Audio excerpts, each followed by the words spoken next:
Oh, well, that's not good. Good evening, CIL Nation. We are back. I'm Zach Lindler in the booth alongside John Dinkle, and it is our honor to welcome each of you all back to the Collegiate iRacing League for Season 9 of our College Cup Series season. Tonight we have a little preseason fun race, The Clash from Atlanta Motor Speedway. Now, some of you may remember about a month ago, our Summer 2022 Throwback Cup Series presented by the Garage Shop wrapped up its season here at Atlanta, but on the old legacy configuration. Tonight, we're going to jump 20 years into the future to the brand new repaved Atlanta, which has provided some of the most exciting, intense on track action we've seen in the real life Cup Series.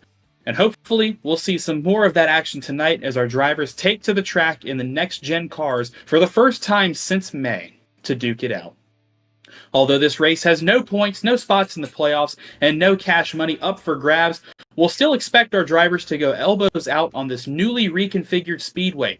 Last year, the track was narrowed from an average of 55 feet wide to only 40 feet wide in the turns, and the banking was increased from 24 to 28 degrees, the highest of any intermediate track on the College Cup Series and on the NASCAR Cup Series calendar. The high speeds, flat out corners, and the narrow track will surely present a challenge for our drivers tonight, John. Yeah, it's a much more dynamic track that we see now because it's like a mini Daytona. I think a lot of people have compared it to, with just the fact that it's such a high banking. I think they even have restrictor plates on the cars, so you get very tight pack racing that emulates that of Daytona or Talladega, and it's like a warm up for some of those races where drivers can find the friends and foes that they might want to partner up with in the couple super speedways that we'll have in the season. Isn't that right? Yeah, and the super speedways are going to be really important this season. I believe we're going to start off the season next week with our Daytona 250 from Daytona International Speedway, and then later on in the playoffs, we're going to be visiting Talladega Super Speedway. So a little bit of an opportunity for the drivers tonight to practice their super speedway skills. Again, no points on the line, no playoff spots. This is a preseason fun race, much like the Clash in real life. So it's a chance for our drivers to get out there and get back on track. And if you're new to the league, like we have a lot of rookies out on the track right now, then they're going to be able to kind of test the waters and see who they like racing with, who they don't like racing with, who's a good pusher, who can take a push really well, and they're going to take that information hopefully next week to Daytona, John. Yeah, I think we're about to wrap up with qualifying here. I think just ended now, so it's gonna be exciting to see who we're gonna how the grid's gonna stack up for the first race of the CiL Season 9. I think it's all wrapped up qualifying, correct?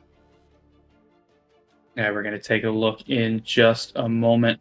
My race is loading up, so we're going to go ahead. Let's see, how much time do we have left in qualifying?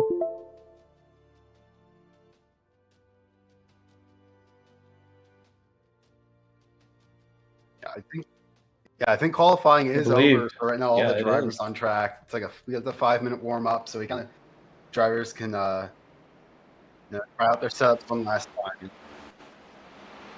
All right, let's take a look at the qualifying results and our starting grid for tonight's clash. John, take it away. Yep. Starting on the pole for the Clash for the CiL Season 9, we got Matthew Morton sitting at 31.229 lap time.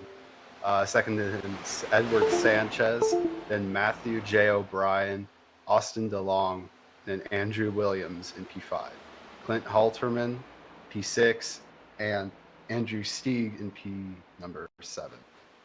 Dylan Godinez, P8, Timothy Williams, P9, and Michael Sider in P10. Spencer Brown, P11, Andrew Burrell, 12, followed by Major Monquedas, and Justin Risch. Thomas Toomey, CiL regular in the 15th position, followed by Syke Sharek, I think I have that correct, in P number 16, Jared Kaler, and Hunter Haddesty, then Alex Hallinar, Matthew Burton, and Rhett Crane. I believe that's the first 21. You want to take the rest? Absolutely. I'm going to wait for my timing to update on my end. But starting... No, this is the warm-up session. Starting 21st from Ball State University is Rhett Crane. Tib Robb from American University, one of our Championship 4 last season, will roll off 22nd. R. Muhammad Alif, another Championship 4 contender, and our current Formula C champion, will roll off 23rd. Matt Nordberg, NC State, 24th. Jason Wallet, last year's Daytona 250 champ, will roll off 25th for Drexel University. Jack Ritchie, a rookie to the College Cup Series, will roll off 26th.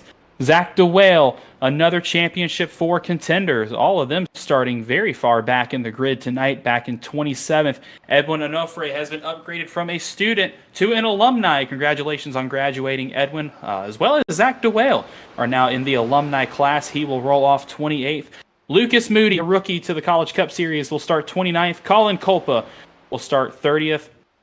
Jacob Wiest from UNC Charlotte starts 31st. Zachary Talman, the rookie, makes his first College Cup Series start in 32nd. Another rookie, Darby Marioff, starts 33rd. Anthony Brown will start 34th for UNC Charlotte. Nick Stockner, Clemson University, starts 35th.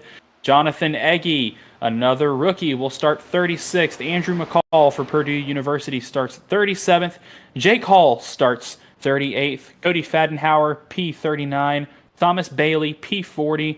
Ryan Wilson, P41. And that will round out the field for tonight's clash at Atlanta Motor Speedway. And John, I am very excited for this race. We're going to have a lot of action on track. This is going to be intense. This is going to be chaotic. This is going to be an incredible way to start off the season. Yeah, I think we see it in real life a lot when they've been racing on this recently repaved Atlanta Super Speedway. That is I don't want to call it a super speedway. I don't think that's the official name, but it is definitely like it. And it's just always so close up front for most of the race. It's super close. Drivers can fluctuate from in and out and in and out, and it's get so many different drivers who can lead a race and contend for the win that it's going to make for every driver trying to get that first CiL victory, and they're going to even give it their all, even when there are no points on the line. They just want to have fun and get that first race in their feet so that they come back next week. They already have that experience under their belt, and we'll get even better action, in the future. Yeah, like you said, there's going to be a lot of action. There's going to be a lot of 2 wide as we see some 3 wide right here. This is in the warm-up session before the race, and a little contact going into turn 1. That's the 804 of Cody Fadenhauer on the outside, the 719. I believe that is Tony Brown on the inside there. And coming up hard on lap traffic, and it's just a practice session, so no harm, no foul for anyone there. But yeah, we're going to see a lot of 2 wide action here tonight in this race. It's going to be a lot of drivers jockeying for position, going to try and set it up just to get to the end. Patience is going to be really key in this race. I believe we have 66 laps tonight, a 100-mile race, so half distance of our typical CiL race. So you're going to see drivers waiting until about lap 50 to try and make those moves to get up to the front. Everything that they do in this first little stint is going to be just trying to make it to the end, because in order to finish first, you must first finish.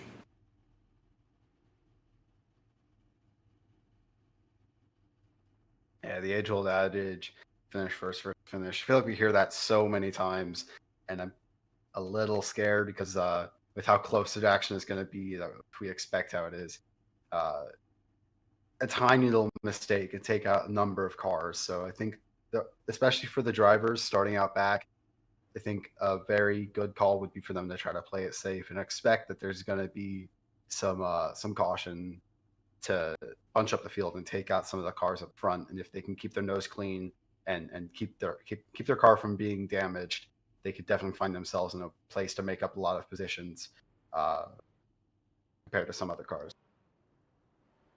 Yeah, and the cautions are going to be brutal here. With the style of racing that plate racing brings, there's going to be a lot of cautions, and the cautions are probably going to take out a decent amount of drivers. seen the big one happen here at Atlanta before in real life, so it's definitely probable here in the College Cup Series.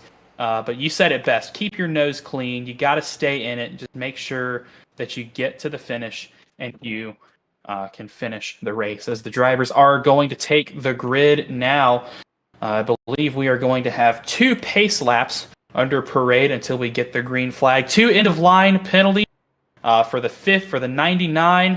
He has requested an end-of-line penalty. The 15, the 4, and the 22 that just came in from race control will all be sent to the end of the line. Dylan Godinez as well. These are all rolling in as I see them. Jared Taylor has given an end-of-line penalty. It looks like a lot of drivers requesting some of these pit starts, end-of-line starts, to try and keep their nose clean for the start of this race. Maybe a potential strategy call here, Josh, to start at the end and try to keep things clean so you can be in it at the end. Sorry, John. Excuse me. Yeah, I can. Yeah, no problem. I think it is actually a good call, especially that there are a number of people, a number of drivers in tonight's race that are doing their first CiL race, and especially at a track like, you know it's going to be close. Some drivers don't know what they're up against, and some drivers are expecting that it might be a bit of chaos, and they want an EOL, the end of line penalty, that'll kind of put them in a different position, able to run their race, anticipating that there's going to be an incident. And I don't blame them, because I think I had a couple incidents when I was used to be racing the CiL. Like I think I made a meme where my wheel fell off my desk, and Oh gosh. yeah, it was a bit of a meme, but like knowing that some of these drivers have rigs that are a bit jerry rigged together, like anything can happen, and this is just their way of having a contingency for that, is being at the back and anticipating it. We're about to start here with the lights off the pace car. Yep, for the first time this season, the cars are stacked up 2 by 2. They're going to be coming to the restart zone to start this race. For the first time this season, we're going to go racing in the Collegiate iRacing League. You can see everybody back in the next-gen cars, rearing and ready to go, as they're going to slowly make their way towards the start zone. Barney's going to throw the green flag, and we are racing at Atlanta.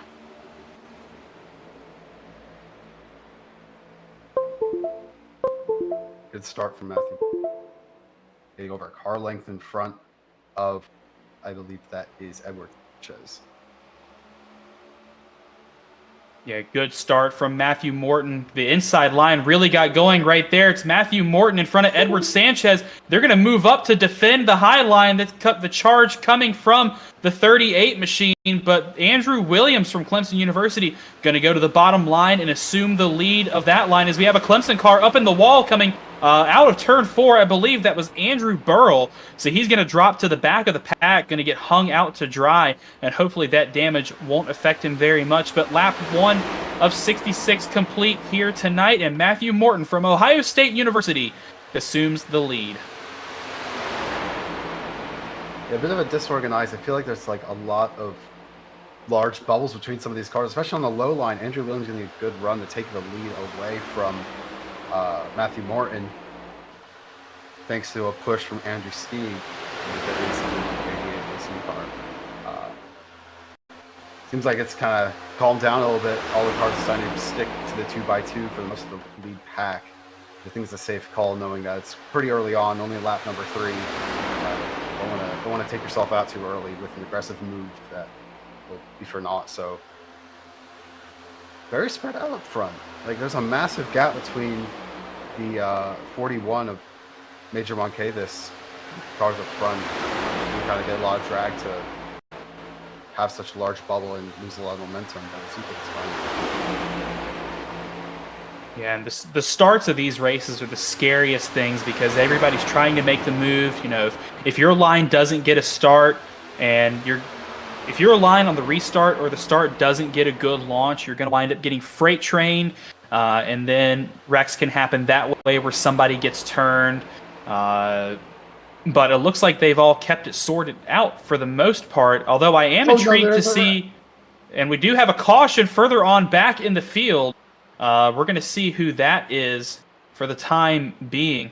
And it looks like a lot of cars involved. I see Zach DeWale from St. Clair College jumping down the order. Tony Brown, Jonathan Eggy. That wasn't Zach DeWale. He jumped right back up. It's a little timing issue on that part. But relatively clean here for the first part of this race. We're going to try and see if we can get a replay of this incident.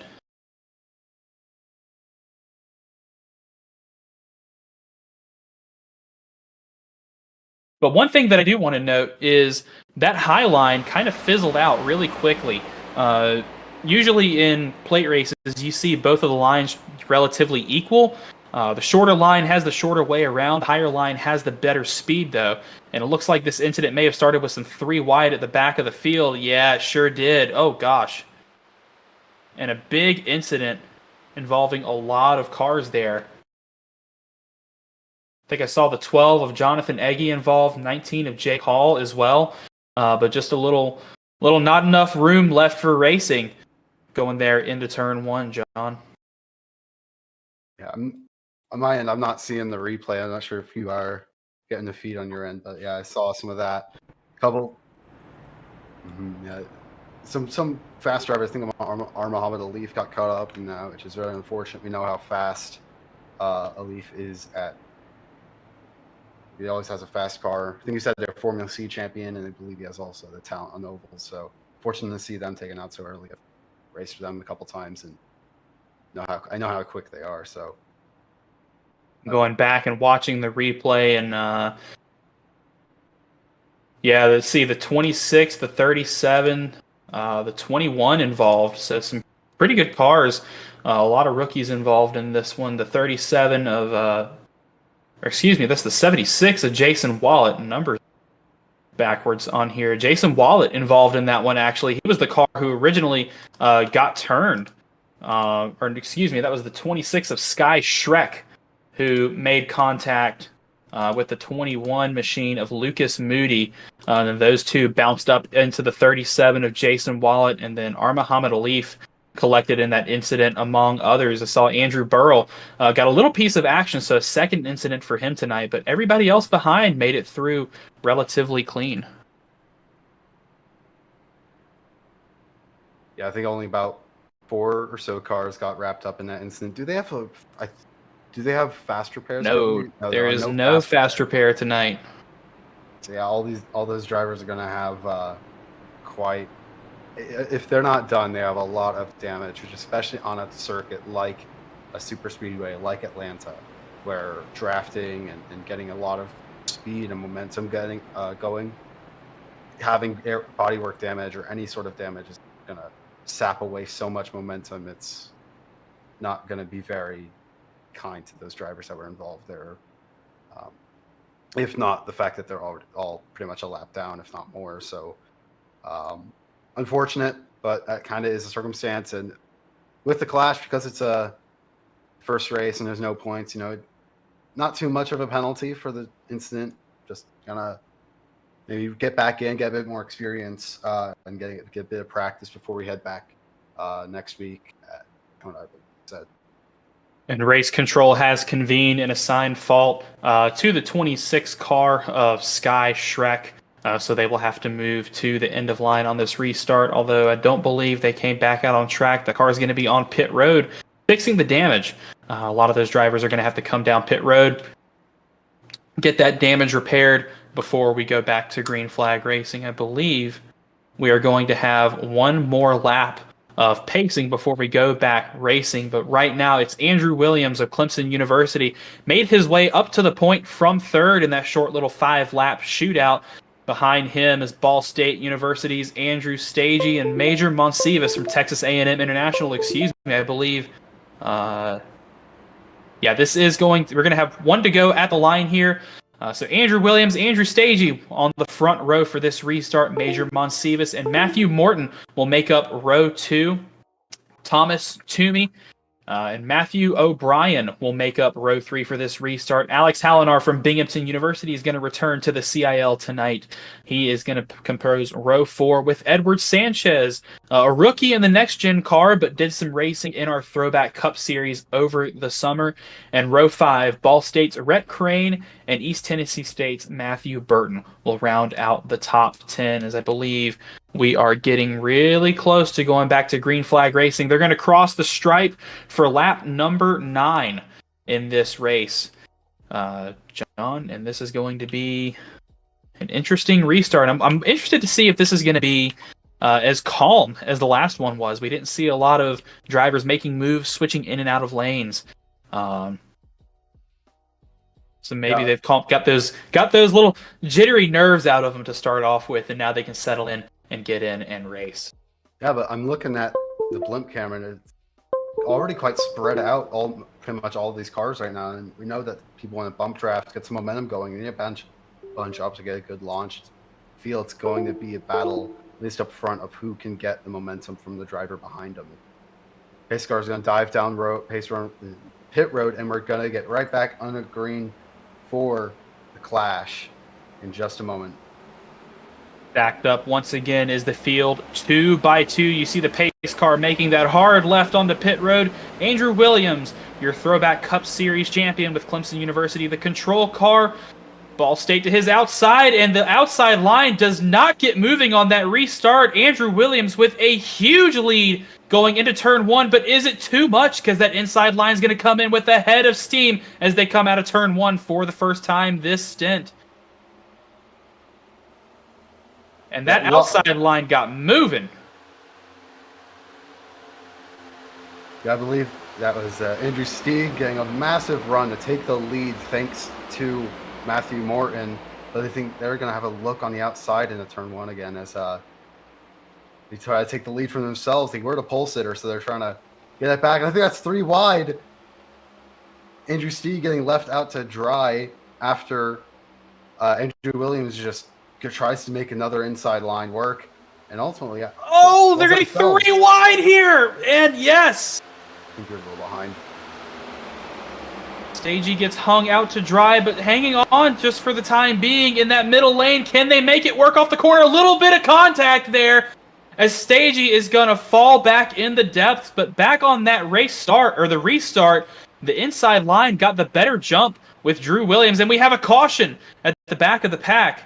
But that outside line, they kept it together despite not getting as good of a jump. And you saw the momentum boost as Matthew Morton and Matt O'Brien were able to get around Williams and retake the lead. I believe Edward Sanchez and Matthew Burton as well were able to get around Williams as well. He got relegated to 5th, but a good restart by that outside line reaps generous rewards for everybody there as the caution comes out on lap number 13. Did you find what caused the caution? Because I think my system's rendered out. We are checking.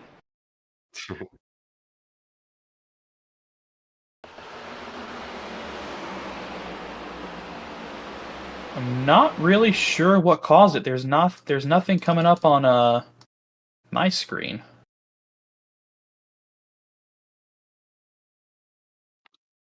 So we're hearing reports from production that it was Nick Stockner and Michael Sidor that crashed. Nick Stockner, Clemson University, Michael Sidor from Penn College of Technology, those two getting involved in an incident together.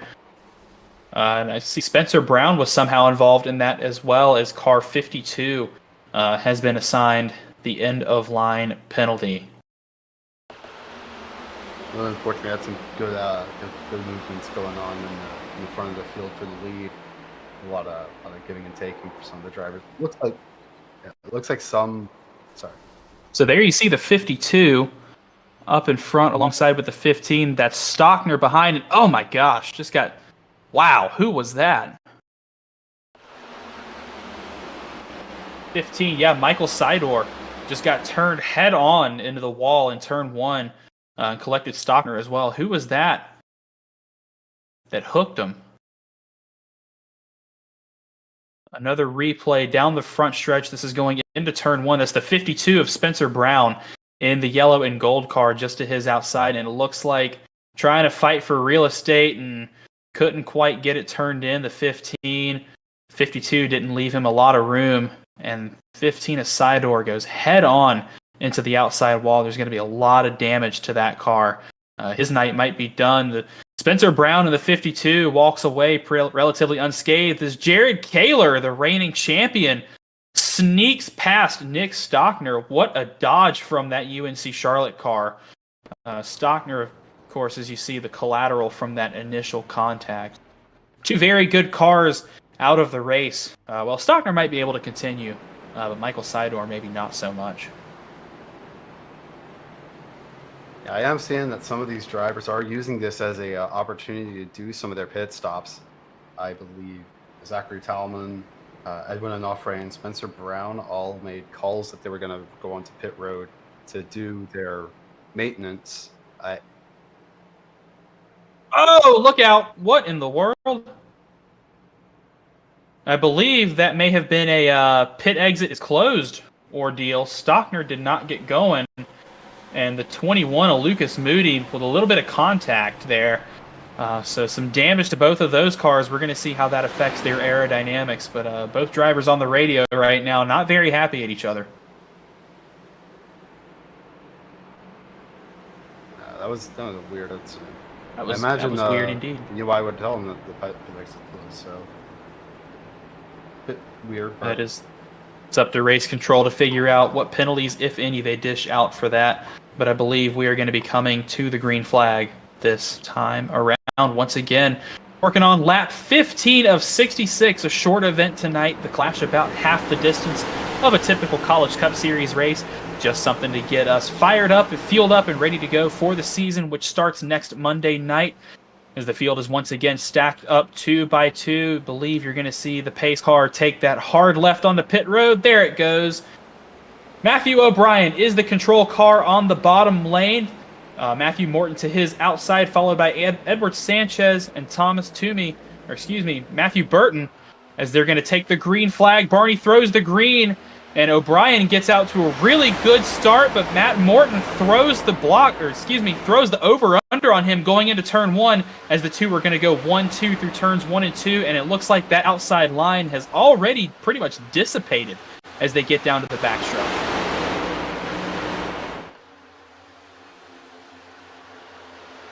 Yeah, about the first 5 cars all kind of doing their own thing. It seems like the number Edward Sanchez dove down to the inside to try to make a second line work. He's going to have a couple of friends with a bit far back, Andrew Williams. The next car behind going to give him a nice shove, but Matt O'Brien, a couple cars ahead of that bottom line. I think he's going to look down a bit, going to try to do a little bit of a block, but does not have a lot of cars, only 5 in their line. Quite spread out, it seems, for most of the front of the pack. Just a couple cars in line, some cars doing a 2-car tango, and aside from that, it's not really doing that pack racing anticipated. Seems like some of these drivers are a bit anxious about how the bump draft works here, given how tight it is compared to other sports. So a massive gap. So I think it's like P10 is like 12 car lengths ahead of the car behind them. So it's like we have 2 separate packs trying to race for multi-class racing. And it looks like O'Brien and Morton are going to stay linked up no matter what. There's the all-jet black car of Thomas Toomey. Coming in behind them is now the 38 of Edward Sanchez, going to look to the inside here, going into turns 3 and 4 as they come down the front straightaway again. But Sanchez couldn't quite get that move to stick, and he's going to fall into the clutches of that inside line as they go into turn 1. But these 3 leaders are going to stay nose to tail. These 2 up at the front have found their drafting partners, and they like drafting with each other. Of course, Matt O'Brien, this is his first College Cup Series start. He is a total rookie to this series. Matthew Morton has not raced with us in the next gen thus yet. He was an avid contender in the Garage Shop Throwback Cup Series over the summer. And he did relatively well, walking away with 2 or 3 wins, I believe, in that series to his name. But this is his first next-gen race with us tonight. Thomas Toomey, of course, a College Cup Series staple, and behind him, Rhett Crane has come up almost out of nowhere. He was, I believe, 9th or 10th on that restart, so he's worked the draft really well in that Ball State car to come looks into like we have that a 4th caution on the position. track. Looks like Nicholas Stockner gets spun around again. Oh, goodness. And then Anthony Brown gets caught up in it. Trouble for Nick Stockner once again. And yeah, those two collecting each other. Anthony Brown down there on the apron. Maybe trying to avoid the wreck, but we're going to take a look at what happened here. You can see all these cars racing together. Maybe a little bit of 3-wide action here. No, you got a bit. I think Stockner gave him a bit of a tap, and that's what sent them down low and just kind of got a little bit of fishtail going on. And that's the 22 of Austin. Stockner took. That's the 22 of Austin DeLong from the Penn College of Technology. It looks like he maybe got a little loose on the exit, moved down, tried to take his spot back up in front of Nick Stockner, but wasn't clear. And unfortunately, that's just part of super speedway racing. And you see the 719 of Anthony Brown collected in that incident as well. So that's 2 incidents now that Stockner has been involved in. Just unfortunate on both of those. Unfortunate for Austin DeLong as well. There wasn't really much he could do in that situation either. Seeing the onboard from Brown here in the 719 car. And watch how quickly this happens. Yeah, all of a sudden, there's a car parked perpendicularly along the racing line and nowhere to go. Yeah, there wasn't much Anthony could do there. I'm going to take a look on board right along with Nick Stockner. This incident to give us a really good camera angle of what happened. And yep, right there. A little bump to set him loose, but that's all you need at these kinds of tracks, especially when you're coming off of the banking. The car gets really, really loose. So pushing off the corner like that is not really a good idea, but with the 22 checking up, because he was loose, there wasn't much Stockner could do, as I believe he's going to come off of pit road with that car repaired. Little word from race control, and we were right in our judgment. They have deemed that a racing incident. So nothing more either of those drivers could have done, just a product of the type of racing this track puts on. Yeah, a bit of an unfortunate incident we saw there. It's just kind of sometimes, I think that's the nature. That's why we saw a bunch of drivers at the start taking end-of-line penalties. They knew that these kind of incidents would happen, but I think with how it's been so spread out, I think I was pointing out, you get to a point where you get 2 packs and like the benefit of taking the EOL and being at the back of the pack, if you get 2, you're just at the back of a smaller pack, and if there's an incident at the front, much closer to it. So it's just take a look at going to take a look at some of our drivers who did request that EOL. Edwin Anoa'i started in the back. He is currently running 25th. The 15 of Michael Sidor involved in that earlier. I believe he is off currently. I'm trying to find him on the timing list. I don't see him anywhere. Yes, he is off, running 37th because he was involved in that incident. The number 4 car, Zachary Talman, also involved in an incident, running P35. Austin DeLong involved in an incident. So maybe it didn't work for these drivers. A little too much chaos out there in the midfield as they're trying to work their way up back to the front. So a little mixed bag of strategies. I believe the drivers are going to get ready to take the green flag once again. We're working on lap 24 of 66 in this event. We are just over a third of the way there in this 100-mile race to start our season. As the drivers are lined up 2 by 2, you're going to see the pace car take that hard left onto pit road, and it is Matt O'Brien, the control car, who gets us restarted at Atlanta. Yeah, it seems like they're about side by side as they go into turn number 1, and there's just a lot of room. It seems like both Thomas Toomey and Edward Sanchez both didn't really get launched off of the restart to give a shove to the driver in the front row. Oh, what a move! Matthew Morton, Ohio State, really stuck it to the bottom right there in front of Matt O'Brien. coming down the back straightaway. What a block from that car as he's going to take the lead of that inside line, but the support quickly fades away, and Thomas Toomey is going to get pushed to the point on the outside line, but not for long. Rhett Crane, his buddy, right behind him, pushing him as they're going to be side by side coming out of turn 2, but the inside line is going to have the better momentum as they come into turn 3. Edward Sanchez giving a lot of gap towards the... Oh!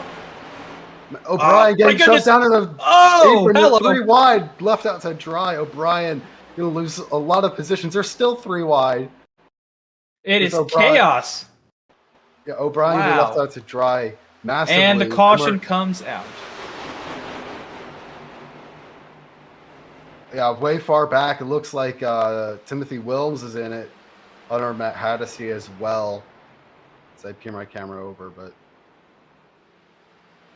not quite sure how that transpired. It seems like a lot of these incidents are occurring towards the rear end of the grid.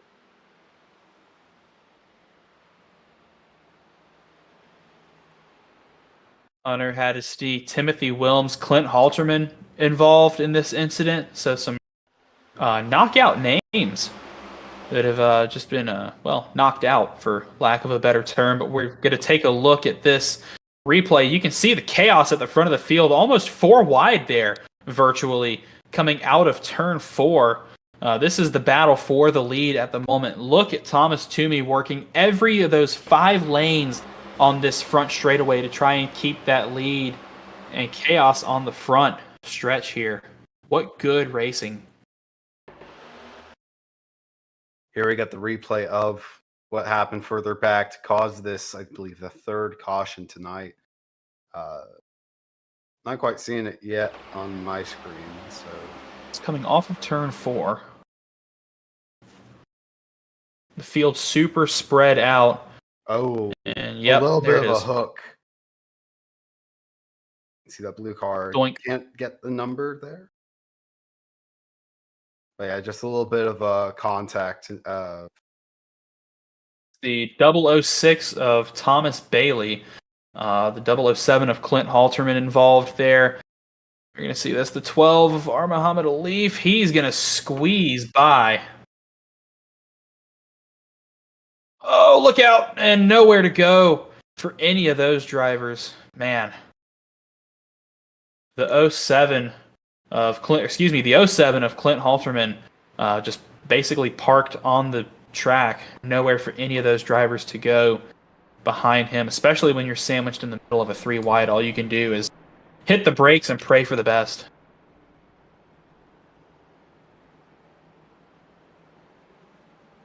You know, John, I'm kind of surprised we haven't seen the big one strike. We've had a couple of 3-4 car incidents that have stacked up the field towards the back, but knock on wood, we haven't had the 16 car humdinger of a crash that we usually see at the super speedways. So I'm wondering if we're going to see a lot of these little smaller incidents instead.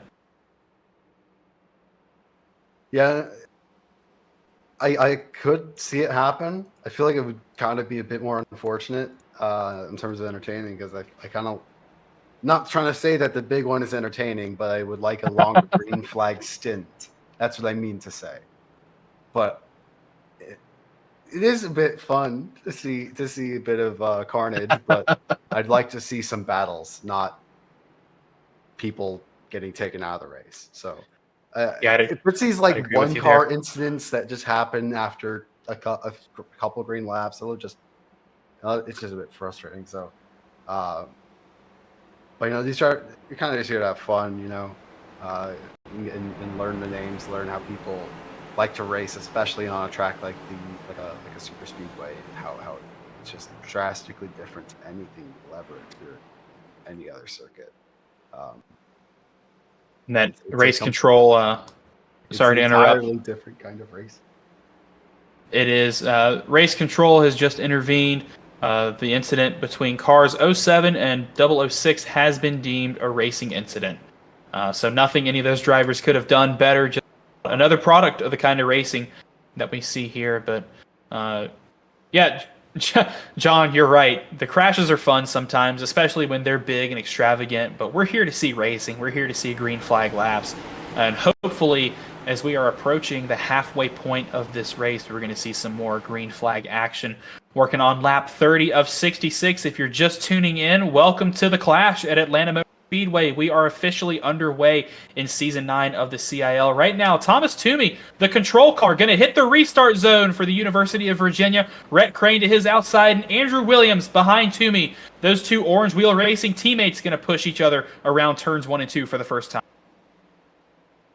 Andrew Williams going to get on that high line. I think get with a familiar name. I believe we're going to be about side by side. A little bit of 33 is going to get a nice run to try to challenge Thomas Toomey for the lead. High line going all the way up the circuit. Now, Matthew Burton, as we have a caution, another caution, Matthew Burton in the 2 car restarted 6th on that restart. And he at one point was leading that bottom line. And he very comfortably actually took the lead when the caution came out. So we're going to see how the field restacks as we're going to get a replay of this incident. Another incident towards the back of the field. The thing about this track is, even though the leaders look organized and they look nice and calm, the back of the field is chaos. You've got cars with the draft. You've got cars with more momentum than the ones in front of them, with really nowhere to go. So the front of the field, yeah, it looks nice and clean. It looks okay, but the back of the field actually takes a lot of skill to drive in because it's so unpredictable. And that unpredictability is what makes these super speedway races so unique and hard to drive in. Well, we see what caused this this caution here. I believe number 12 tipping the 719 into a spin as they enter turn number 3 there. We'll see it again.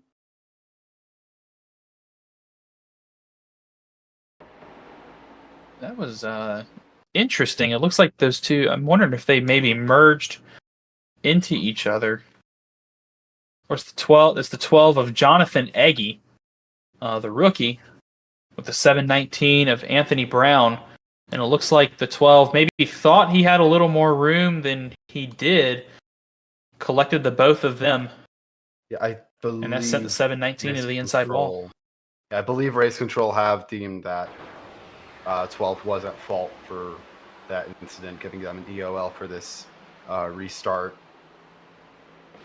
Seemed pretty cut and dry that they moved up the track and into the other driver. So very quick decision, not much discussion for the stewards to decide what to do there.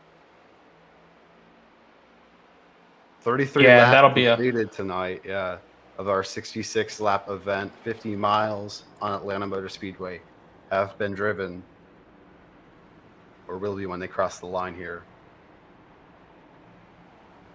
Yep, halfway through tonight's clash. Just a quick run down the order. Let's take a look at the halfway point. Matthew Burton started 20th in this race for East Tennessee State University. He's currently leading, scored as the leader halfway through the race. So plus 20 positions for him. That is an incredible effort from the ETSU driver. Behind him, it's Andrew Stagey from Ball State University, a name that we haven't really seen up at the front of many races in the College Cup Series. So good to see the Ball State machine out front on that outside line as they come to the restart. Behind them on row 2, it's going to be the 55 of Justin Ritchie, the rookie, to his inside, the Throwback Cup Series champ, Andrew Williams, Clemson University. Row 4, another Ball State car, Rhett Crane, maybe trying to get up to teammate of Andrew Stagey on the inside. Jack Ritchie, a rookie, to his outside in that 29 car. Row 4, Edward Sanchez and Colin Kolpa. And row 5, Zach DeWale has made his way up to the 9th position from 27th.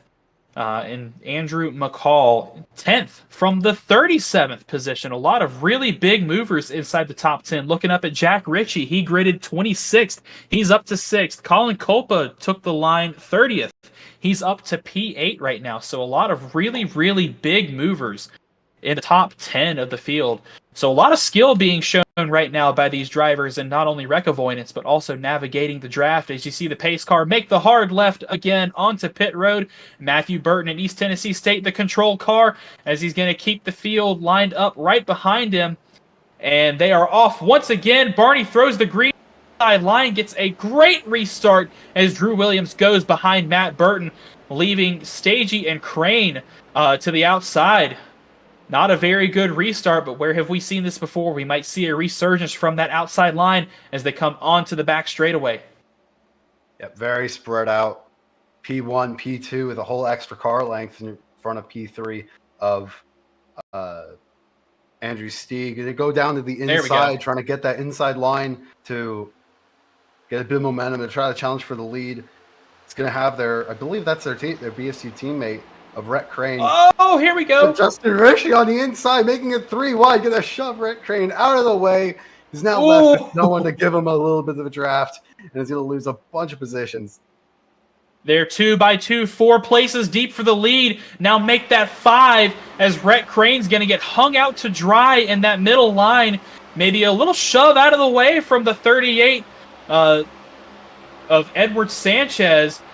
But that, you mentioned it, John, those two Ball State teammates did exactly what they set out to do, to find each other. Maybe a little bit of contact right there as we're still 3 wide, as Andrew Stagey is going to make like his teammate and fall back down this pack as we're now single file for the lead, at least within the first 4 or 5 positions or so, as we're going to be 3 wide for the 4th position, and on now 5th on back. It is chaos in the middle of the pack here as they are racing hard between each other to stay inside the top 10. And look at that. Those two Ball State cars have linked up once again. Who was that that just got right in the now? wall? They're inside and outside of each other, the Ball State cars. It does seem like they just got in the wall. I believe that was Andrew Stieg who just made a little bit of contact with the barrier, but doesn't seem to have lost out on too much. But up front, yeah, 4 cars, all just single file line behind, I believe that is Matthew Burton. Matthew Burton, yep. Yeah. I think I saw Andrew Williams poke his nose a little bit out on the front straightaway that time by to try to take a whack at the lead, but he quickly pulled right back in line as they are still 2 wide for these positions. This is just in the inside of the top 10. You can see all this hard battling as they're going to go 3 wide down the back straightaway once again, but this battle for the lead still heating up as we're going to approach lap 40 of 66 here in the Clash. Yeah, we got about 16 laps, I believe, by my count. No, 26. I'm an engineering student. I don't know how to do math. But pretty single file for most of the cars up front. I think at this point they're going to just be trying to play it safe until the last couple of laps, but there's always that one person thinking now's my time to take a couple spots. Here we got, I think that is Zachary Dowell looking on the inside in the 027, trying to make an inside line, but is going to lose out a little bit, doesn't have enough help behind him. A new livery and new... This outside line is undefeatable, it seems right now. Yeah, the outside line is definitely the way to go around here, especially when you're single file, I think is what these drivers have found out, as it's Burton, Williams, Ritchie, Sanchez, another Ritchie, R-I-T-C-H-I-E, not R-A-C-H-I-E, for the top 5 as we speak, as Zach Dewale is going to try and lead that inside line to make a resurgence. New paint scheme, new number, and new wheels. Zach Dewale, as he is now running as an alumni of St. Clair College with his teammate Robbie Vrabel Jr., who will be back next week at Daytona. So the two of them are going to bear the standard for the alumni division of the Saints iRacing Academy. Proud graduates there, I'm assuming. But this battle for the lead's about to heat up as the 38 of Edward Sanchez is going to try and lead a charge to the high side. He's going to get around Andrew Williams, but they're going to get sandwiched 3 wide. It's 2 Clemson cars to the inside, the 23 and the 19. The 19 has now assumed the position behind the 55 of Justin Ritchie. A little bit of contact. That sends the 38 and the 23 just a little bit sideways as they had to check up. But Matthew Burton is going to still maintain the lead as we're going to approach 20 laps to go in this race. It's Burton, Ritchie, and Hall now. 1, 2, 3. Zach Dewale slots himself into that 4th position. Andrew Williams in 5th. Matthew Nordberg This is five Orange Wheel Racing drivers, nose to tail, that conglomerate of schools working together in that technical alliance. So we're going to see what happens, although there's not much teamwork happening now, as they're going to try and go too wide. And here goes the 19, jumping out in front of his technical teammate, Zach DeWale. And the rookie is going to try and lead the charge to the lead. Matthew Burton trying to give it a nice block as it takes the high line, letting Justin Ritchie take the lead on the low line. They're going to get a bit of a run going thanks to a help from Matthew Nordberg in the 76 car. But the outside line, again, just showing how much momentum they have. Well, a bit 3 wide again. I believe that is... I can't get my...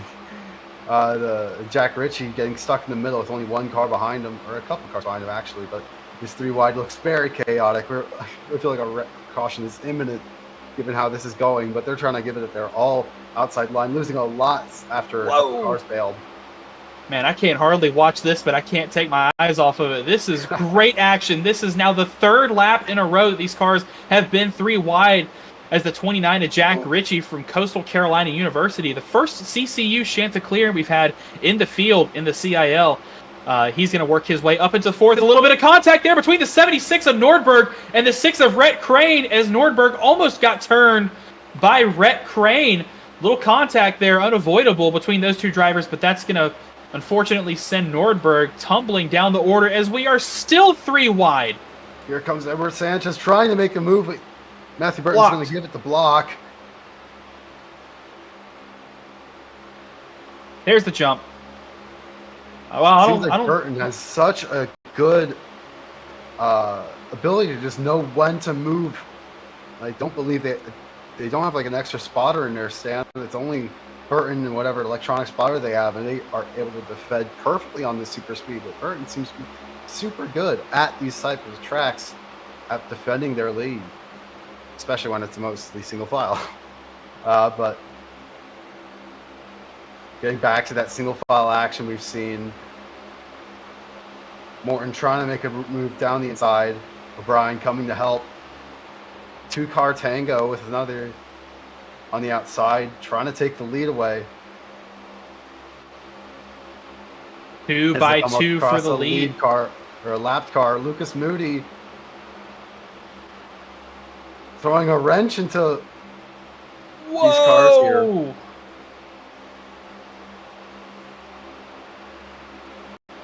That was hairy right there for the leaders, but Matthew Burton didn't seem to break a sweat, as he is going to keep leading this race. It's lap 50 of 66. There are 17 laps to go in this event now.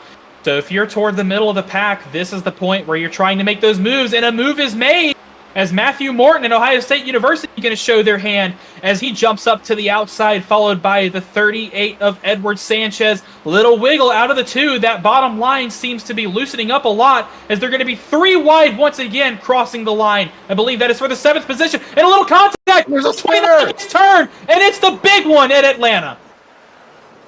Yeah, the jinx a little earlier on. Yeah, the big one. Loads of cars getting taken out. Looks like Jack Ritchie's on his roof. Wheels eventually, and geez, yeah, that's just chaos right there. But unfortunate way for a lot of these drivers to have their races end. But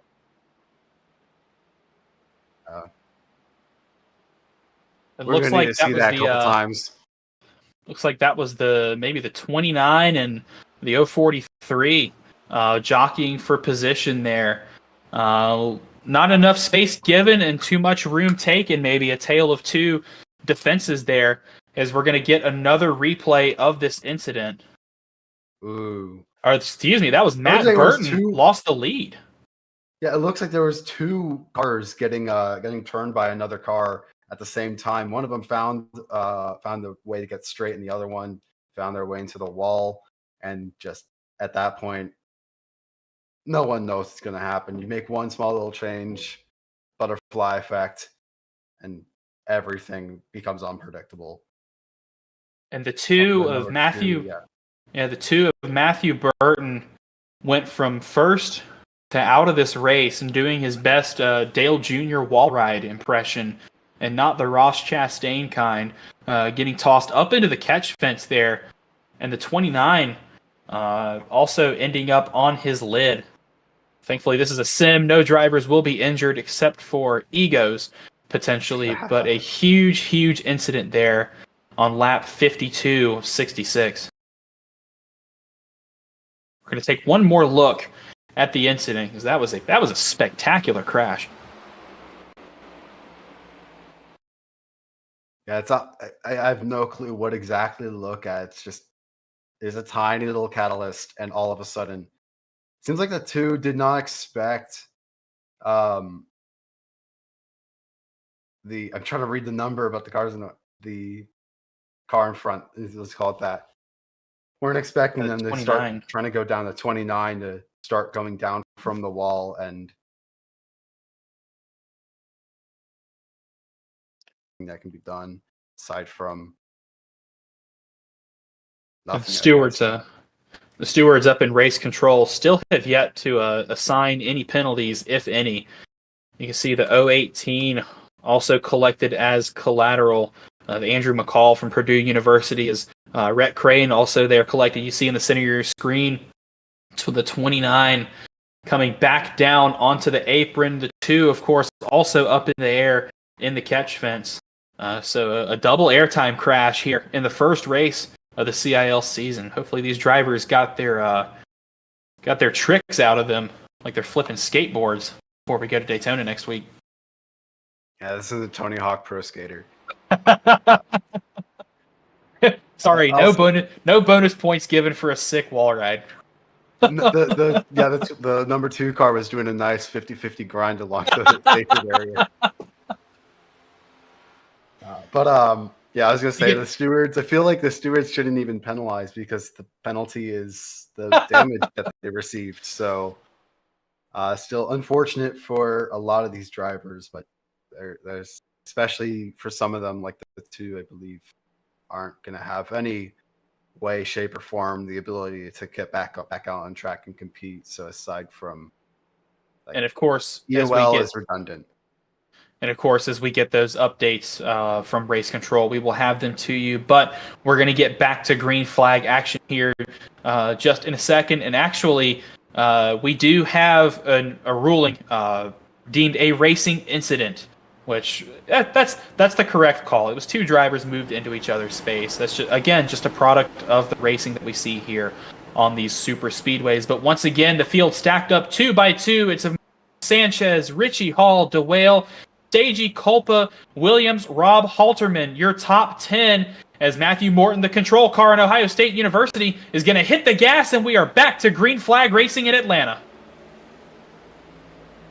Wonderful start for Matthew Morton, getting ahead of Edward Sanchez, just, again, force the lead. And we know what we saw earlier on, if you're in the lead and we know it's single file, it's super easy to pull a block and keep that lead ahead. But we have almost 10 laps left, so I do believe that some of these drivers are going to get more aggressive, take more risks, trying to get the bottom line to work. So we might see some of these drivers trying to get this bottom work. We see that Zachary DeWale trying to make the bottom work, currently leading the bottom line, but has a long way to go to catch up to the cars up front. Some of these cars could try to go down. Oh, goodness! Look at that! Oh, no! Edward Sanchez just turned the 18 of Morton out of the lead. My goodness. What happened there? Felt similar to what we saw a couple days ago with that Ryan Preece incident. Car behind starts to tip the car ahead into a spin, but for Matthew Morton, that is extremely unfortunate to be taken from the lead to so far down the field. Morton is not happy on the radios right now, and probably rightfully so. You can see the broken toe link on that left front of the car. That wheel should be spinning, but it is not. Edward Sanchez has come on the radios and apologized, but Morton a little upset. And now forgiving and understandable. But we're going to take another look at this incident. This is going into turn 3. this is going to be coming out of turn 2. You can see Morton and Sanchez bumpers locked. Really the one place you don't want to push is in the corner like they're doing so, especially when you're coming off the corner. I feel like we've already seen a couple of incidents like this tonight. But Morton got a little bit loose, and Sanchez laying on the bumper didn't help at all. And yeah, that just turned Morton straight into the inside wall. Extremely unfortunate. Nothing Morton could have done. Probably being pedal in the floor pan. Oh, and the 88 of Andrew Stagey almost lost control of his car. The 44 tried to read the wreck. That's Darby Marioff from Portland State.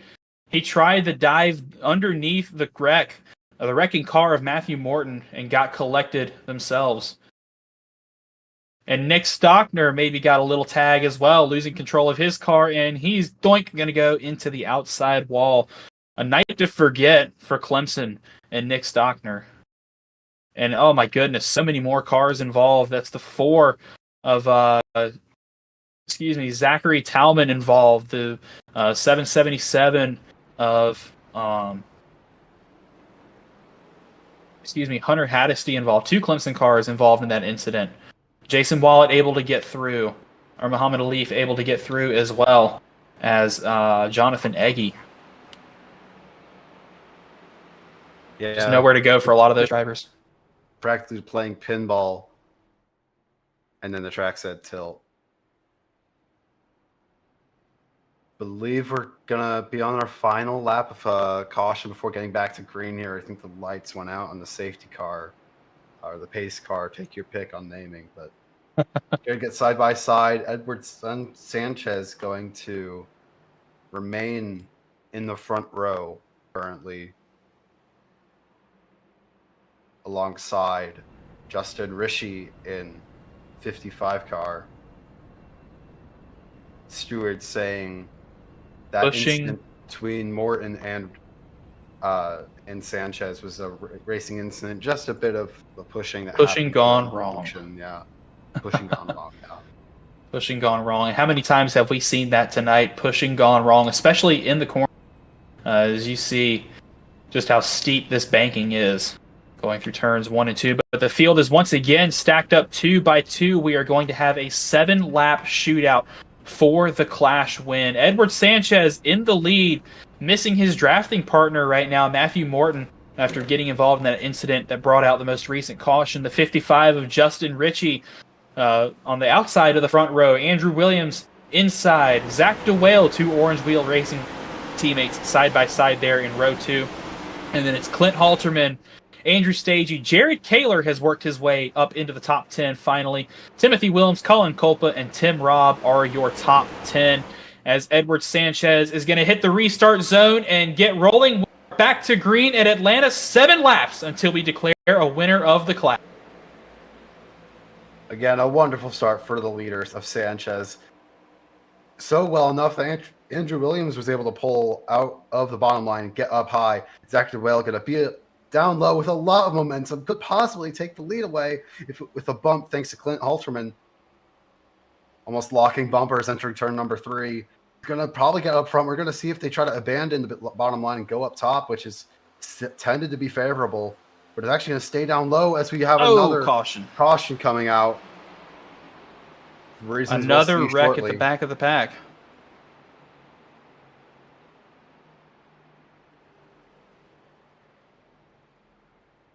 Getting reports that it's Zachary Talman and Lucas Moody involved in that incident. We're going to try and get a replay up here for you real quick. But Zach DeWale was able to claim the lead just before that caution came out, so he worked his way from that second row, perfectly jumped to the bottom, and was able to assume the lead at the moment of caution. Clint Halterman right behind him as we're going to get a look at this incident. You can see 3 wide in the corner. Zach Talman in that number 4 car on the very outside. Austin DeLong to his inside. Technical 4 wide as the 21 and the 804. That's Lucas Moody and Cody Fadenhauer from VCU down on the bottom as the 21 gets turned sideways and goes all the way up in the track, collects Zach Talman. So unfortunate there for the number 4 car in his CIL debut. Not much he could do there. It got caught up in. Yeah, just an unfortunate turn of events for the number 4 car. Just kind of caught in a place where there wasn't much they could have done with DeLong on the inside. Just caught between a rock and a hard place, nowhere to go, and ultimately just having to be caught up in the incident. Nothing you could have done. That was a quick incident for the stewards to make a decision on, as we already have that. The 21 was penalized, given an EOL for coming down onto the 804 and caught and spinning themselves out. So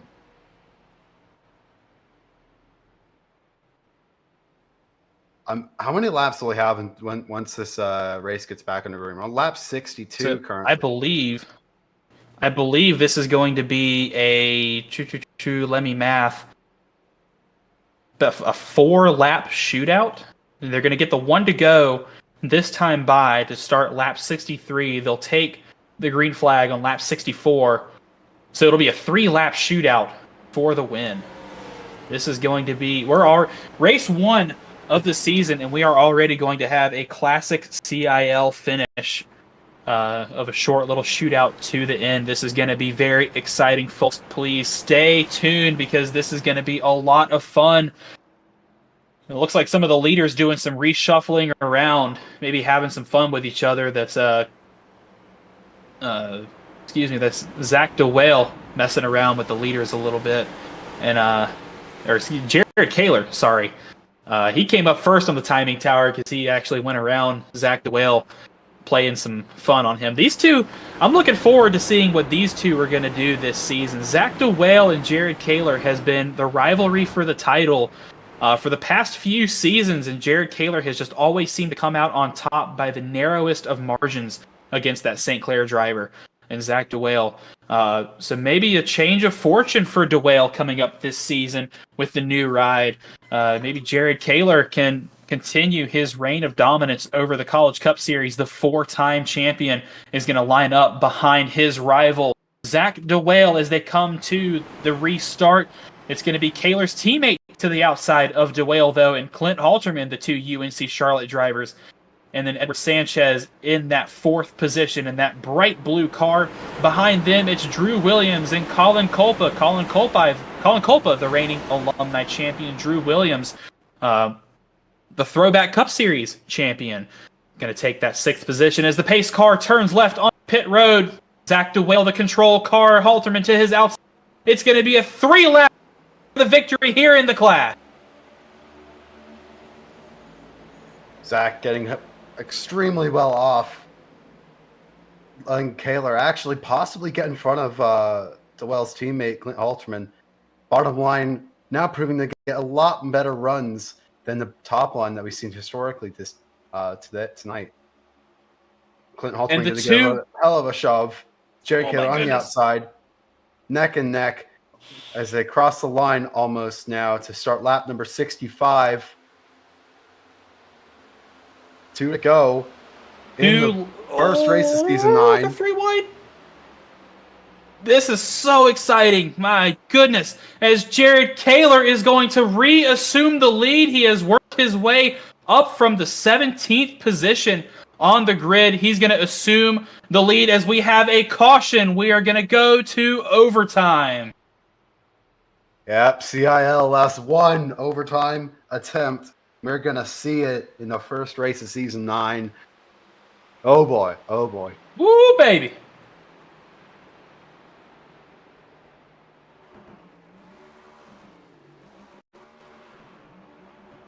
I think we see a bit of the remnants on the broadcast here in the 808 getting spun around on the back straight in some way, and I believe their damage is going to force them to tow. Looks like the rear right wheel is detached from the center. It's not turning.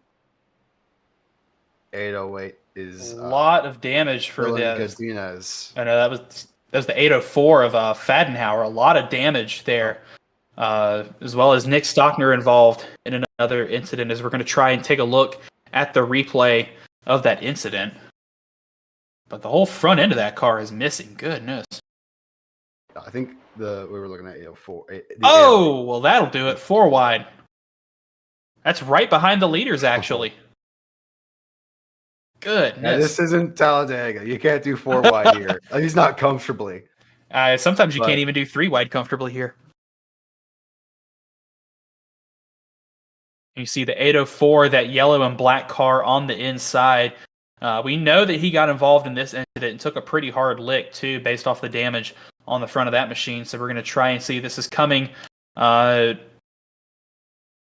is down the backstretch. Oh, and it looks like he got turned by the 808 of Dylan Godinez. And that's Andrew Burrell on the inside as well, getting turned by Anthony Brown. So 2 incidents completely separate right next to each other. And Fadenhauer is going to make hard contact with that inside wall. That's what caused that damage. And then makes an additional little tap as they come together again, the 808 and the 804. Leave both those might have terminal damage. And Fadenhauer has taken the car behind pit road, gotten out of the car, and retired from the race.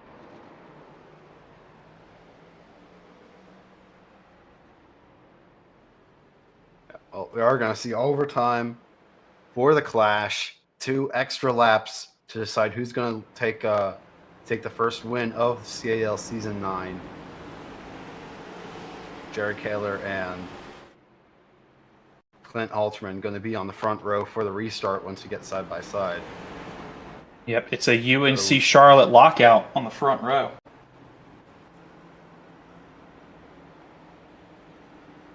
So now I'm wondering, what sort of strategy are we going to see from these 2 drivers? Because they do work together. These UNC Charlotte Niner Esports drivers are very good at working together during the season.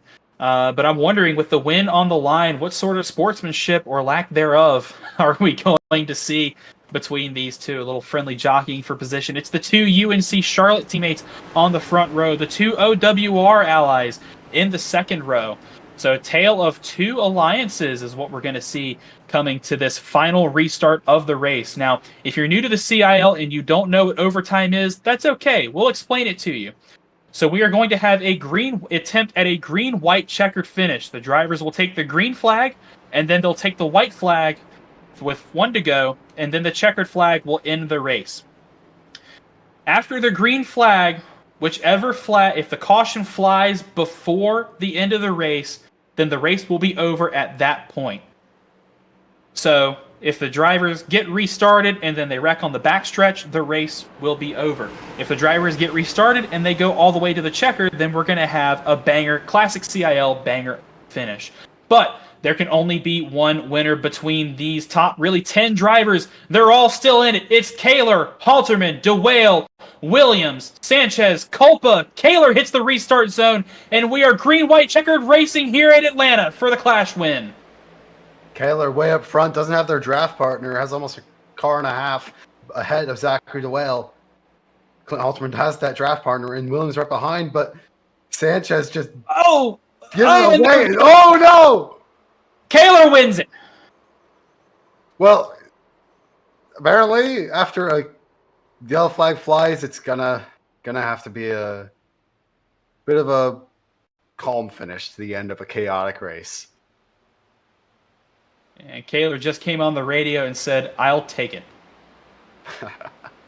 Jared Kaler will walk away as the winner of the Clash following a penultimate lap incident involving tons of front runners. We're going to try and get a replay to see what exactly happened. But UNC Charlotte and Jared Kaler are going to pick up exactly where they left off the last time we ran the next-gen cars, as he's now going to take his final parade lap. His good friend Tim and competitor Tim Robb behind him, Colin Culpa in that 3rd spot. Edward Sanchez is going to finish 4th. Edwin Onofre started 28th and is going to finish P5 at the Clash. Matt Nordberg P6, and as for the rest of them, we're going to see how all of that shakes out because that was a big incident. But as they come across the line under caution, it's going to be Jared Kaler, the juggernaut from UNC Charlotte, taking the checkered flag and the victory in the fall 2023 clash. Huge congrats to Kaler, just keeping it clean and playing it safe to get to the end. It's really well played to get first win, taking the clash. I think where did it started 17th? It's climbing up 16 spots. Is pretty dang impressive. Huge congrats.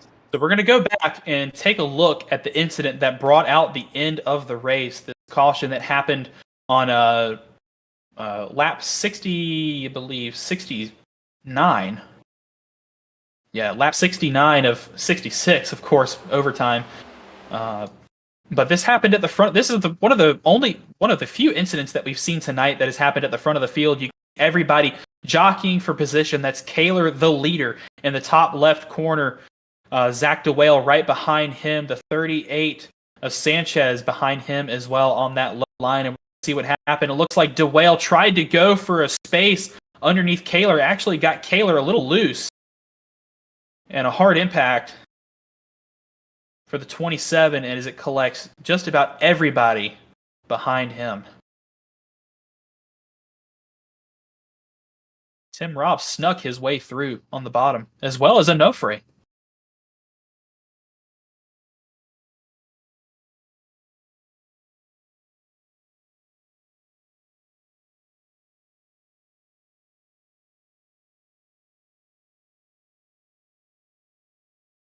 Yeah. Looking at that replay, just numerous persons just getting caught up in. Again, I think we've seen a lot of just drivers getting caught up in these incidents because they have nowhere to go. I think it's just kind of nature of what happens on these super speedways where drivers get caught up and don't have anywhere to go because the cars are all bunched up together. Especially on the green-white checker, there's just nowhere to go. We see it again. Out of turn number 2, little bit of cars getting onto the apron, and at that point, it's basically just playing pinball.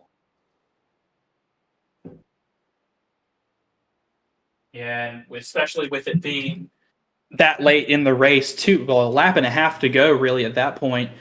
You're going to put everything out there on the line. It's the first race of the season going into Daytona next week.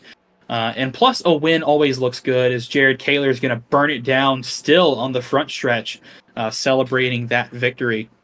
But yeah, I mean, would you blame Zach for trying to make that move? Kaler left the inside line open just a little bit, and that was a really aggressive move by DeWale to try and retake that lead. I believe Kaler just blew the engine. It's okay. But engines are literally as cheap as a watt of electricity. That's true. That's true. Kaler, in the first race of the season, already a contender for burnout of the year. But very aggressive move by Zach DeWale ultimately resulted in him, as well as a few other contenders for the win, being eliminated. But you can't blame him at all. Yeah, it's a green-white checker. Like, you know they're going to put it all in line, especially in the clash where there's no reason not to. There is literally no reason not to. So, glad to see drivers just trying to give it their all and trying to take the win for themselves. So I believe we're getting our interviews in, and I believe up first we'll have Jared Kaler from UNC Charlotte. Welcome to the booth, Jared. Thank you, guys. How are you guys doing tonight? Pretty good. How about yourself? Well, a lot better after that race. I can imagine you're picking up right where you left off at the end of the last next gen season back in spring 2023. Congratulations on the win. We saw you start about halfway through the back, dodged a couple incidents, worked your way up to the front, made it look easy like clockwork, and you're going to get a huge boost of momentum going into the season. How does that feel as we're looking at the start of the next season on next Monday?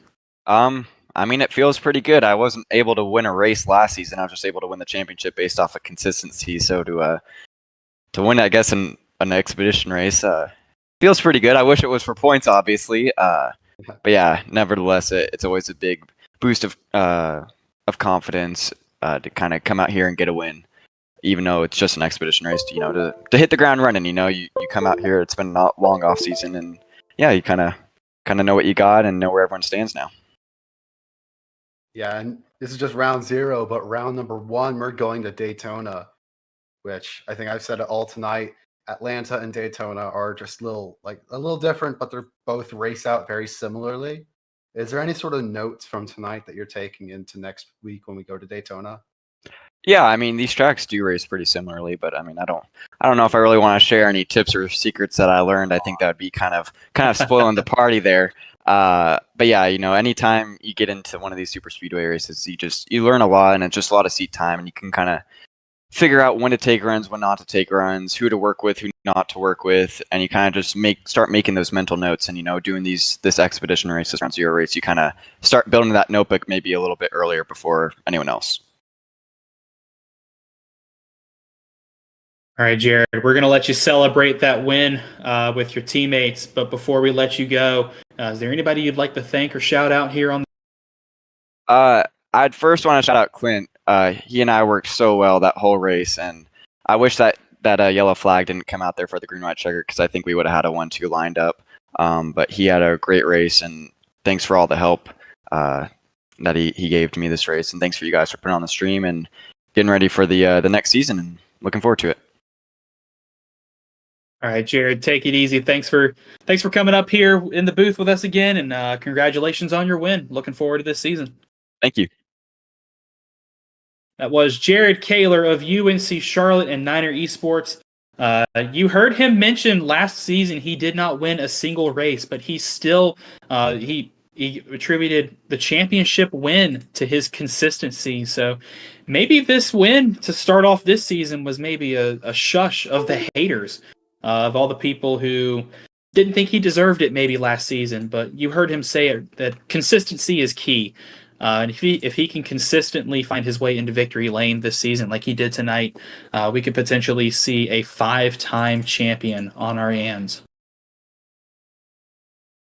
I believe up next we have Tim Robb in the interview booth from American University. Tim Robb, welcome to the interview booth.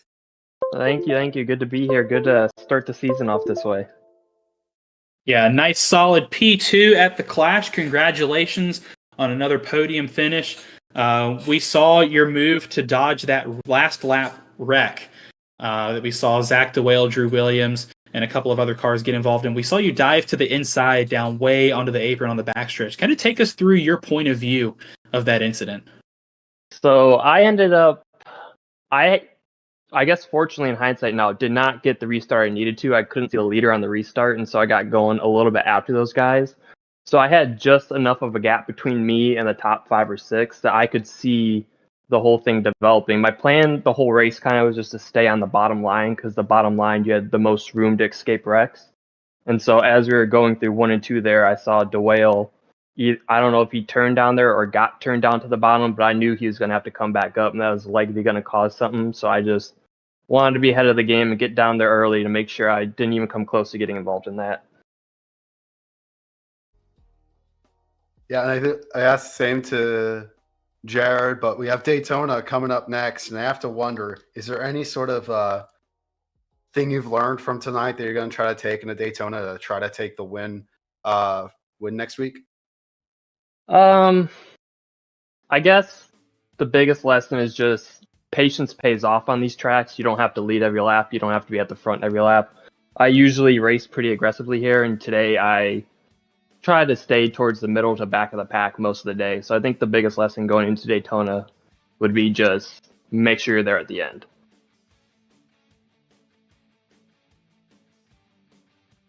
Well, Tim, thanks again for joining us here in the booth. Before we let you go celebrate, you have anybody you'd like to thank or shout out tonight? Yeah, obviously thank American University.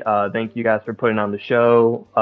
Thank you to Apollo Motorsports for helping me, and Colin is a member of Apollo Motorsports, and I worked pretty well with him tonight, and that's how I think we got both on the podium. And yeah, looking forward to a good season, and thank you guys for having me. Always enjoy your night and congratulations on your podium. Thank you. That was Tim Robb from American University, your overall second place finisher tonight. Tim had a very good season last time around. He was a rookie last season, made the championship 4. I believe he finished third in the championship race. So finished overall on the podium for him. Very good time out last time around. So hopefully he can take this momentum and replicate his success this season in his second season in the CIL.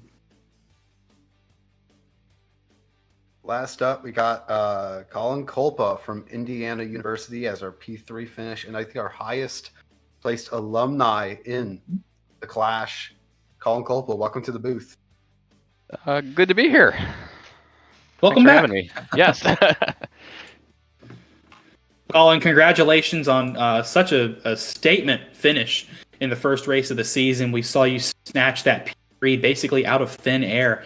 I'm going to ask you the same question that I asked him. We saw you dodge the wreck. We saw you make it out virtually unscathed to finish third. So kind of take us through your point of view as all of that unfolded in front. Yeah, I got a decent start, which I wasn't anticipating. So that was not bad.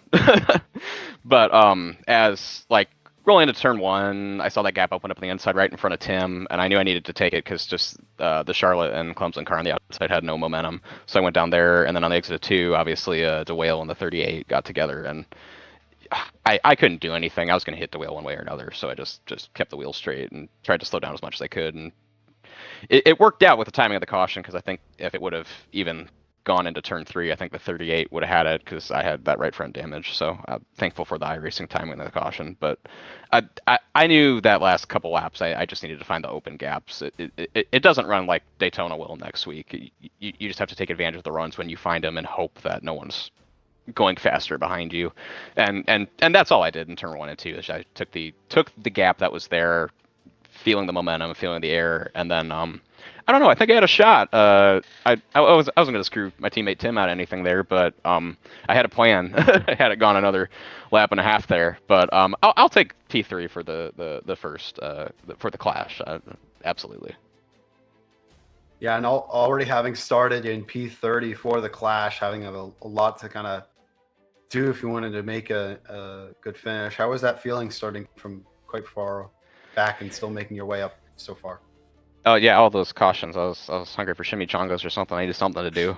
Just waiting, trying to come up through the field. But I just Andrew McCall, our other Apollo teammate in the race, apart from Jake, we were just near each other most of that early midsection of the race, and just by circumstance, keeping our noses clean and keeping our lines straight, we ended up top 15. Then we were the top 10. I was like, oh, well, Andrew's running like third now. Like, okay. So whether we wanted to or not, we were up near the front. So that completely changed our perspective. And then it was just a matter of, okay, let's maintain this. And that's the nature of this league. I think there's a lot of young drivers, and I'm thankful. I'm only 23, but I am, I guess, the alumni champion. But I'm one of the old guys here, so I feel that. Yeah, absolutely. But younger drivers, you make more mistakes, and you just have to be aware of that. That's the nature of a league with the college element. So just being prepared for that, not trying to get everything you can in the first half of the race. I think that's some of the best, and I think that's a testament to why I'm the reigning alumni champion this year. Is you gotta plan out. You can't get everything in the first half of the race. That's what you'll see me try to do the rest of the season. Hopefully, I can talk to you guys again. Yeah, we'd love to have you back, and I'm gonna ask you one more question. You're gonna get the rare third. Absolutely nothing to shake a stick at. That is an incredible performance. We heard you talk about your Apollo Motorsports, that kind of technical alliance that you with Indiana have with Purdue and American. Did you find that working with your teammates helped you get up through the field? What was your strategy for kind of navigating your way up through all the chaos? I want to say it did, because my teammates are wonderful. But Atlanta, it's just like information sharing is helpful. Like, what are you feeling with the car when you're up high? What are you feeling with the car when you're down low? That's more useful here than any like working together. Next week at Daytona, I think with the longer corners, an extra mile per lap, That's probably what you're going to see more, and we're planning for that, I'm sure. But here it was just sharing, what are you feeling, what's happening with your car. I know Tim and Jake got caught up in things throughout the race, and then Andrew had that kind of race-ending incident. But it's just sharing the basics, like, is it loose when you go high? Are you getting runs? Does it seem like there's momentum? That was really valuable today, and I think it will be different at Daytona next week. You're going to see teammates trying to work together. We couldn't really do that. We had that discussion, like, Tim, do we want to work together here in this last 20 laps? And the answer was no, just because of the nature of Atlanta. We're not going to disadvantage each other, like block or anything, but like, I don't think there was a way we could have worked together. Even like this last lap, if you go back and watch it, the 07 and 23, I was happy to push them if they had the run, and that would have screwed Tim out of anything, but they just didn't have it. So, but I don't think you're going to see stuff like that at Daytona. It's just going to be a different kind of plate track, or whatever they call it now, I guess drafting track. But yeah, I think this is also a statement of our intent. I think Apollo's here to stay this season, and great start, and wish we had some points for it, but I'll be okay. We'll go get them next week. Go get them next week, indeed. Getting ready for Daytona. We're going to let you go celebrate with Apollo teammates, but before we let you go, is there anybody you'd like to shout out? Yeah, shout out to my wonderful girlfriend, Kate. She was here watching today. She gave me a little challenge. You'll have to go back and listen to what the challenge was. But yeah, no, the Apollo team, we've been working together, and we just keep getting better every week. It's really exciting. Well, congratulations on such a strong season opener, Colin, and we'll have you back in the booth very soon. Congratulations Absolutely. again. Thank you. That was Colin Culpa, your alumni winner for tonight at the Clash, and your third place overall finisher. And John, based off of what we saw tonight, I think we are in an extremely competitive, chaotic season. I am very excited to see what's going to happen next week at Daytona. Yeah, so much give and take. It was impressive how much, like, some driver would be up front and the next would come in and have it be a blocking. So I'm excited to see how Daytona is going to shake out and the rest of the season is going to shake out. Is there a road course in there? Yes, Watkins Glen. I believe that's week 7. Not 100% sure. 8. I pulled up the Week schedule here. Week 8. There we go. So, maybe you'll see me hop in there.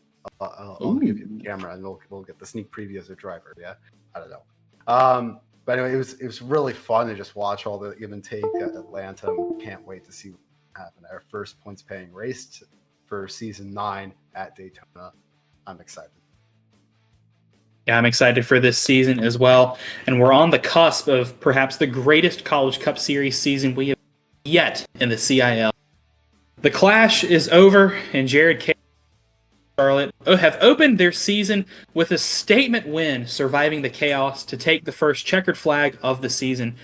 But despite there being no points up for grabs, no playoff spot on the line, and no cash handed out, Kaler will surely have a great boost of momentum from this preseason race heading into the season to start his latest title defense. We're going to take one quick look at the final results here from the Clash before we close out. And John, you can take it away. Yep, as we've seen, Jared Kaler from North Carolina, Charlotte, taking the victory tonight. Tim Robb from American coming in second. Colin Culpa, your alumni winner from Indiana University, in third. Edward Sanchez running up front pretty all day from Branch College coming in fourth. Onofre from North Texas coming fifth, followed by Matthew Nordberg from North Carolina State. Andrew Stieg in the 88 Ball State University machine coming seventh, followed by Justin Rishi from University of Kentucky, followed by Timothy Wilms from Drexel. Clint Halterman from North Carolina Charlotte, teammate of our winner tonight, followed by Major Moncavis from Texas A&M. Austin DeLong, another alumni cut from, is it Pentech, I believe? Yes. Coming in 12th, followed by Jonathan Eggy from Robert Morris. Then Alex Hallinar coming 14th from Binghamton University. Andrew Williams, P15 from Clemson. Zachary Duell from St. Clair, followed by Thomas Bailey from Kentucky, and Andrew Burrell from Clemson. Following Burrell, Matt O'Brien, going up front all day, apart from the end, from Michigan Technological University, then Darby Marioff, Portland State. Looking at the rest of our finishers, Spencer Brown from UNC Charlotte finished P21, 3 laps down. Dylan Gomez, after being involved in that late race, second. 23rd goes to Cody Fadenhauer, late race incident. He is from Virginia Commonwealth University. My goodness. It's a new season for us too, folks. Hunter Haddisty, Clemson University, finished. Matthew Morton, after leading for a considerable portion of the race, is going to finish 9 laps down in P25 for Ohio State University. Jake Hall, the rookie from Clemson University, finishes P26 in his debut. Jacob Wiest from UNC Charlotte will finish 27th. Nick Stockner, P28 from Clemson University, after being involved in more than a few incidents. Zachary Tallman from the Penn College of Technology is going to finish P29. Andrew McCall, Purdue University. Matthew Burton also led a considerable portion of the race, but involved in a late race incident. He will finish 31st for East Tennessee State University. Jack Ritchie from Mississippi College finishes 32nd. Rhett Crane, P33 for Ball State University. Tony Brown will finish P34 for Queens University of Charlotte. Lucas Moody in his CiL debut will bring it home 35th for Ball State. Thomas Toomey, after being up front for a little while, will finish 32 laps down for UVA. Jason Wallet, our Daytona 250 champ, looking for a good race next time around when we go to Daytona to defend his title, is going to finish P37 for Drexel. Michael Syador finishes P38 for the Penn College of Technology. Sky Schreck finishes P39. R. Muhammad Alif, P40. Ryan Wilson, P41, and that is the end of tonight's clash. Well, as we look to next week, start of the season, the best College Cup Series season yet is going to start with the Daytona 250 next Monday night at 8:45 Eastern, right here on the CiL Twitch and YouTube channels. Like I mentioned before, tune in to see if Jason Wallet and Drexel University can defend their Daytona 250 championship, or if we can see another rookie start off their season with a win and a playoff berth. And if you're like me and you can't get enough CiL action, the Formula College World Championship is coming back with a bigger, better, and faster season. 14 weeks of action on the calendar this time around instead of 7, including the duels this Wednesday at 8:45 Eastern, live from Summit Point Raceway. So be sure you don't miss any of the action as we start off a brand new season of competition with brand new and returning racers, schools, tracks, and of course, plenty of on-circuit action. And I believe that will do it for us tonight.